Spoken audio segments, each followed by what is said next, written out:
आई coverage, रहस्य की खोज।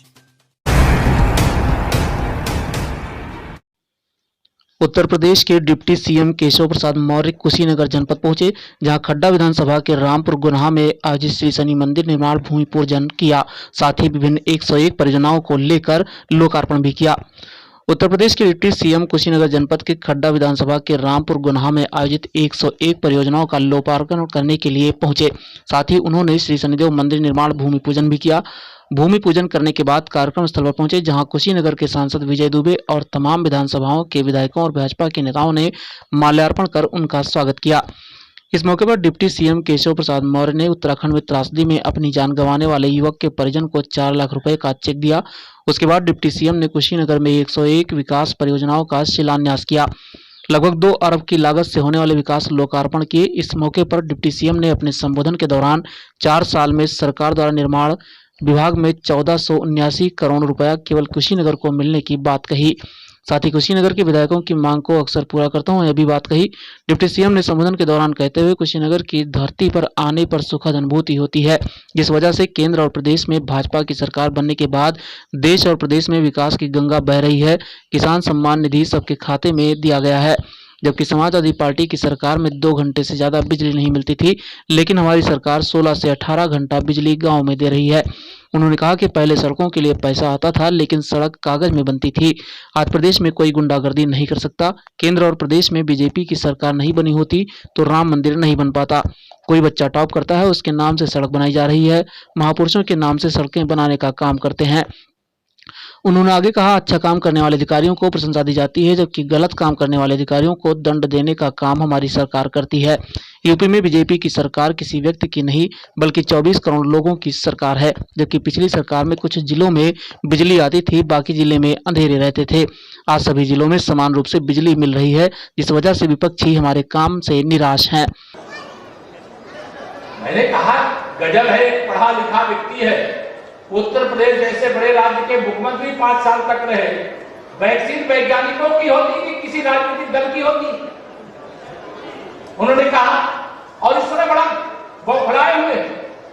अभी मुरादाबाद में मैंने देखा कि कल ही देख रहा, मेरे पत्रकार मित्र यहाँ पर है, प्रेस वार्ता हो रही, किसी पत्रकार ने कोई सवाल पूछ दिया, जो सवाल उन्हें अच्छा नहीं लगा, तो वहां सपा के जो गुंडे थे वो पीटने लगे उस पत्रकार को, और पत्रकार घायल अवस्था में अपना वीडियो पूरे देश में वायरल हो रहा। मैंने कहा, देखो श्री अखिलेश यादव जी की पार्टी और अखिलेश यादव जी की उपस्थिति में अगर पत्रकारों पर यह हमला हो सकता है, तो समाजवादी पार्टी की पिक्चर एक आप 2012-2017 में देखे हैं, और पहले हम 2022 में फिर आएंगे, तो 2022 में आने का ट्रेलर दिखाने का काम कर रहे हैं। लेकिन मुझे पूरा विश्वास है, जैसे 2014 में, 2017 में, 2019 में आपका आशीर्वाद हमें प्राप्त हुआ, केंद्र में और प्रदेश में हमारी सरकार बनाने का आपने काम किया, हुआ भतीजे मिल गए, तब भी आपने विजय दुबे जी को यहां से सांसद बना करके भेज देने का काम किया। श्री मौर्य ने आगे कहा कि पीएम मोदी गरीबों का दर्द जानते हैं, इसलिए इलाज के लिए 5 लाख रुपए दे रहे हैं। हर किसान को 6,000 रुपया उसके खाते में मिलता है। वहीं अन्य सरकारों में आधा पैसा तो दलाल खा लेते थे। राहुल ने कहा कि लोकतंत्र खतरे में है, लेकिन मुझे लगता है कि कांग्रेस खतरे में है। अखिलेश ने कोरोना वैक्सीन को बीजेपी का बता दिया। मौर्य ने संबोधन के दौरान मुरादाबाद की घटना है, अखिलेश यादव द्वारा, क्योंकि वह बौखलाए हुए हैं। तभी पत्रकारों के सवालों पर पत्रकारों को पिटवा दिया जा रहा है। अखिलेश यादव 2022 में आने का ट्रेलर दिखा रहे हैं, पर अगली सरकार पुनः आएगी, क्योंकि देश के मतदाताओं में से 100 में 60% हमारा है, बाकी में बंटवारा है और बंटवारे में भी हमारा है। बीजेपी का कोई कार्यकर्ता समस्या लेकर आए तो अधिकारियों को वो काम करना पड़ेगा। हमारी पार्टी के लिए पहले देश और जनता है। हम ईंट का जवाब पत्थर से दे रहे हैं। मोदी के नेतृत्व में देश की सैन्य शक्ति बढ़ रही है। पश्चिम बंगाल में भी हमारी सरकार बन रही है। हम 200 से ज्यादा सीट जीतेंगे। ममता जी अपने ऊपर हमले का नाटक रच रही हैं। ममता जी के पास गुंडों की फौज है। आज यहाँ पर लोकार्पण और शिलान्यास का कार्यक्रम संपन्न हुआ, जिसमें लगभग 276 करोड़ रुपए से अधिक की लागत की परियोजनाओं का शिलान्यास और लोकार्पण का कार्यक्रम संपन्न हुआ। इसमें कई नदी सेतु भी हैं, कई पुल और पुलिया भी हैं, और कई महत्वपूर्ण सड़कें हैं, जिनका विवरण मेरे विभाग के अधिकारी आपको डिटेल में उपलब्ध करा देंगे। जिलाधिकारी होंगे वह भी उपलब्ध करा देंगे।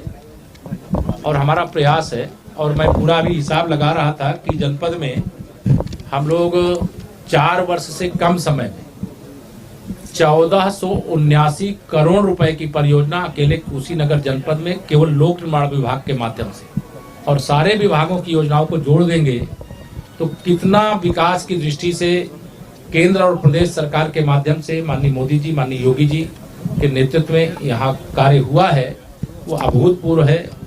और मैं जनपद कुशीनगर के सभी निवासियों को बधाई देता हूँ इस बात के लिए।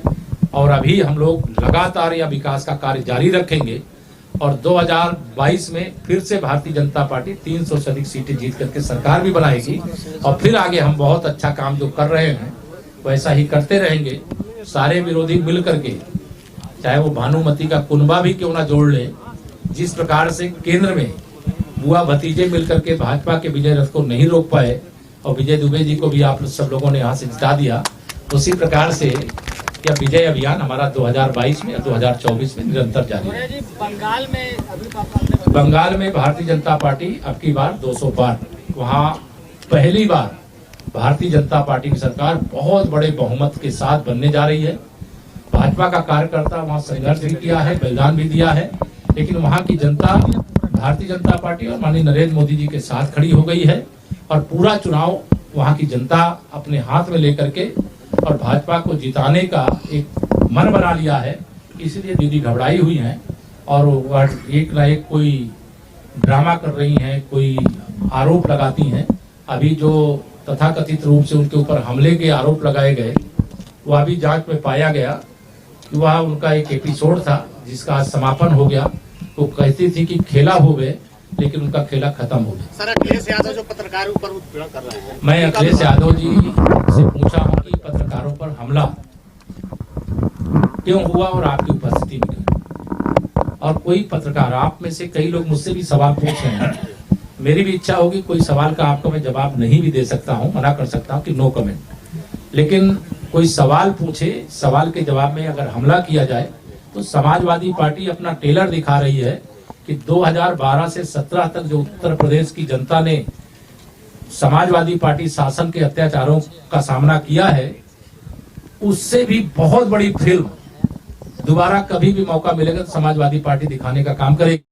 स्वास्थ्य सेवा में भर्ती हेतु विज्ञप्ति हम हमारी संस्कृति पंजीकरण संख्या 853 उत्तर प्रदेश संस्था की ओर से राज्य के प्रत्येक जनपद में ब्लॉक एवं ग्राम स्तर पर स्वास्थ्य सेवा में भर्ती हेतु निम्न प्रकार ऑनलाइन आवेदन आमंत्रित हैं।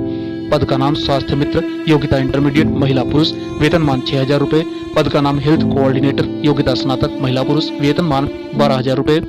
अधिक जानकारी एवं उपरोक्त पद पर भर्ती हेतु इच्छुक अभ्यर्थी ऑनलाइन आवेदन हेतु www.hseva.in पर लॉगिन कर सकते हैं।